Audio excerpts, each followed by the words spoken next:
If you can't watch a full podcast, watch a clip instead. You'll be as entertained and as informed. That's my guarantee. That's why you gotta subscribe to those cast clips. जैसे cancer की बात करते हैं, cancer का सबसे बड़ा cause क्या है? अभी हम बात कर रहे थे, आपने कहा था स्मोकिंग है. Number 1 is smoking, Yeah. Number 2 is obesity. तो 62% ऑफ ओबीस पीपल, राइट, जिनको मेटाबॉलिक सिंड्रोम है, डिसऑर्डर है, सोचो. तो जब ये ओबेसिटी अगर आप देख रहे हो, राइट, उसमें आप फैट परसेंटेज प्लीज चेक कर लो. There are fat percentage machines available, right. DEXA scans भी होते हैं. Best way is the DEXA वो ऐसा स्कैन. नहीं होता, एक क्लिप होती है जो आप अपने साइड में लगाते हो ऑब्लिक्स पे जानने के लिए कितना फैट परसेंटेज है. सिर्फ सबक्यूटेनियस पता चलेगा उससे. अच्छा, ओके. राइट. ये आपके फैट मॉनिटरिंग मशीन्स आएंगे जो इलेक्ट्रोड्स के थ्रू इम्पिडेंस भेजेंगे और उससे एक रफ एस्टिमेशन मिलता है. Best way is to the DEXA scan. थोड़ा एक्सपेंसिव होता है, अवेलेबिलिटी की कमी होती है, बट अगर आपको जानना है आपका फैट परसेंटेज तो आप फैट मॉनिटर से जान सकते तब अगर आप ऑलरेडी लाइफस्टाइल के चक्कर में, लाइफस्टाइल डिजीज की वजह से इन चीज़ों से ऑलरेडी आप एट रिस्क हो. हाँ, आप चेक तो करो, आप हो ही हो. मैं तो सभी को बोलना चाह रहा हूँ कि भाई आप 6 महीने में एक बार ये सारे पैरामीटर्स देख लो. 3-4 हज़ार रुपए की टेस्ट आती है. मैं भी सरप्राइज था. मैंने रिसेंटली अपना जब ब्लड टेस्ट कराया था, I like rated highly for क्या नाम है, थायराइड, TSH. मेरा थायराइड होता है उसको, TRH बोलते हैं, TSH बोलते हैं. TSH थोड़ा एट रिस्क आया था. आई वाज वेरी सरप्राइज्ड कि ये कैसे हो रहा है. कि इसका मतलब मेरा गला इन्फ्लेम्ड है या मेरा लाइफस्टाइल डिजीज है, क्या है. मेरे को यकीन नहीं हुआ. मैंने कहा मैं तो रीजनेबली फिट हूँ, और एकदम पे फिर पता लगा घर वाले भी एडवाइस करते हैं कि क्योंकि 1-1.5 साल से वर्कआउट नहीं करा, कि वो सेडेंटरी लाइफस्टाइल जो हमें लगता था कि हमारे बड़े बुजुर्गों का हमारा कभी नहीं है, उससे हम भी इफेक्ट हो सकते हैं. At the age of 27 I was blown away. Yes. तो ये जो एंडोक्राइन सिस्टम, जो हार्मोनल सिस्टम बोलते हैं ना, बड़ी ट्रिकी है. इसको समझना ही साइंटिस्ट के लिए भी बहुत ट्रिकी, एक सबसे ज़्यादा ट्रिकी है ये. और हम जितने भी, हमारी जो लाइफस्टाइल है ना, ये इसी के साथ खिलवाड़ कर रही है. और इसको रिवर्स करवाने के लिए फिर आपको बहुत पापड़ बेलने पड़ेंगे. बहुत सारी चीज़ें ये करनी पड़ेगी. और सबसे ज़्यादा बेसिकली अगर आपको कैंसर का अगर सेकंड नंबर 2 ये है, तो मतलब आप तो थोड़ा तो डरना चाहिए आपको. पर लोगों को जैसे उन्होंने डेक्सा स्कैन करा लिया, हाँ, क्या हम किसी को देख के बोल सकते हैं कि यार ये बंदा तो ओबीज है? बिकॉज हम बोलते थे, याद है आपको, चाइना में पहले आता था कि चाइना का एक बड़ा ओबेसिटी का पेंडेमिक चल रहा था. बहुत हम छोटे थे, like when I was younger and you were a little younger than you are right now, even their biological age is 25 as you know. तो उस टाइम पे आता था चाइना का ओबेसिटी पेंडेमिक, और हम देखते थे कि लोग इतने भारी भरकम शरीर के बहुत मोटे होते थे. इंडिया में आई डोंट थिंक इतनी ओबेसिटी है इस सेंस में. ओबेसिटी का जो ये BMI का मेजर है ना, इस पे नहीं जाना चाहिए. फ्लॉड है. यार, फ्रॉड इज नॉट अ, नहीं, फ्लॉड. अच्छा, फ्लॉड, हाँ, फ्लॉड है मेरे हिसाब से. बिकॉज जब तक आप विसरल एडिपोज टिश्यू, जो कि वैट, जो कि विसरल फैट पे नहीं फोकस करोगे. So there is one study जिसमें लाइपोसक्शन से जिसमें क्या होता है कि खींच के फैट निकालते हैं. तो 2 type of group of subjects थे, जो ओबीज थे और जिनका लाइपोसक्शन किया, और जो नॉन ओबीज थे उनको वैसे ही रखा, राइट. तो इनका BMI ज़्यादा था.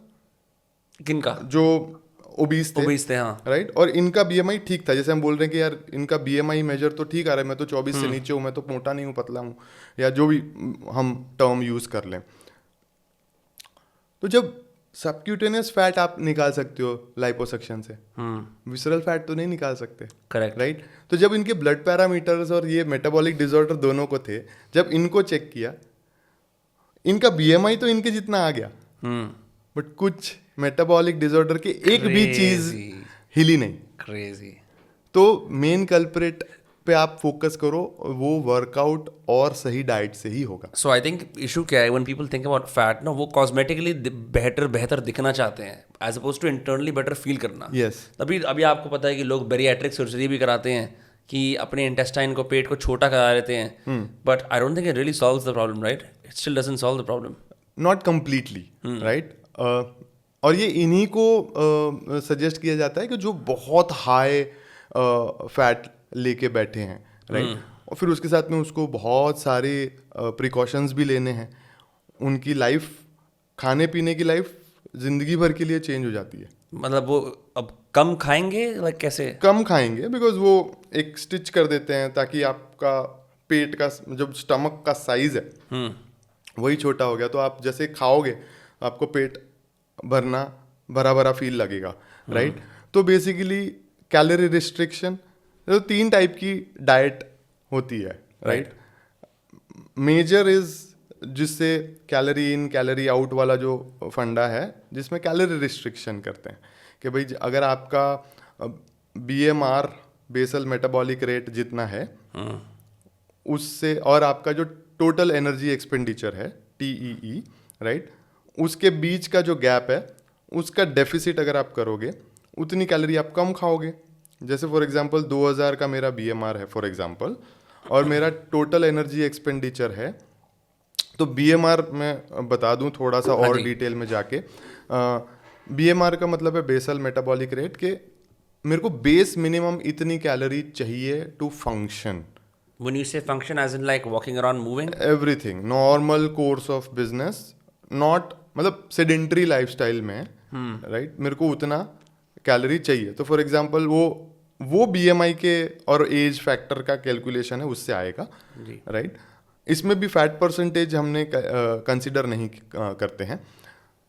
और वहाँ से जब हम उसको देखते हैं कि भाई टोटल एनर्जी एक्सपेंडिचर, अगर मेरा सेडेंटरी है तो मेरा टोटल एनर्जी एक्सपेंडिचर कम होगा, राइट। मैं थोड़ा वर्कआउट कर रहा हूँ तो मैं दिन की 300-400 कैलोरी वर्कआउट में कर रहा हूँ, मैं 4 दिन वर्कआउट कर रहा हूँ तो मेरा मे बी 500 कैलोरी हो फॉर एग्जांपल, तो मेरा 2500 है। तो अगर मैं 2000 से नीचे कुछ खा रहा हूँ तो 2500 माइनस 1800, तो 700 का मेरा डेफिसिट आया। तो ये हो गया कैलोरी डेफिसिट डाइट, राइट। दूसरी टाइप की डाइट जो होती है वो डाइटरी रिस्ट्रिक्शन वाली डाइट है, राइट, जिसमें जैसे मैं कीटो कर रहा हूँ या मैं पैलियो कर रहा हूँ, मेडिटेरियन कर रहा हूँ, कि मैं वीगन हूँ। तो इस टाइप की जो भी है, जो मैं इस टाइप का फूड खाऊंगा, इस टाइप का फूड नहीं खाऊंगा, राइट। तो उसमें भी अल्टीमेटली तो आपका कैलोरी रिस्ट्रिक्शन हो रहा है, बिकॉज आप इस टाइप का नहीं खा रहे हो, उस टाइप का खा रहे हो, राइट। बट वो सब करते हुए भी आपने जुगाड़ कर लिया है कि मैं एक्स्ट्रा कैसे खा रहा हूँ, तो भगवान ही आपको बचाए, राइट। बट और तीसरी टाइप की है कि आप टाइम रिस्ट्रिक्टेड डाइट, जैसे इंटरमिटेंट फास्टिंग, जैसे मैं 16 घंटे नहीं खा रहा, मैं 8 घंटे के विंडो में भी खा रहा हूँ, तो एक साथ में बंदा कम ही कैलोरी खा सकता है। तो अल्टीमेटली आप ये तीनों तरीके की डाइट से कैलोरी रिस्ट्रिक्शन ही कर रहे हो, राइट। तो coming back to the main agenda, कि जब हम ये सारी चीज़ें करके साथ में अगर वर्कआउट करेंगे तो आपको रिजल्ट मिलेगा उस चीज़ का। अगर आपको क्लिप पसंद आई, make sure you subscribe to Dost cast clips.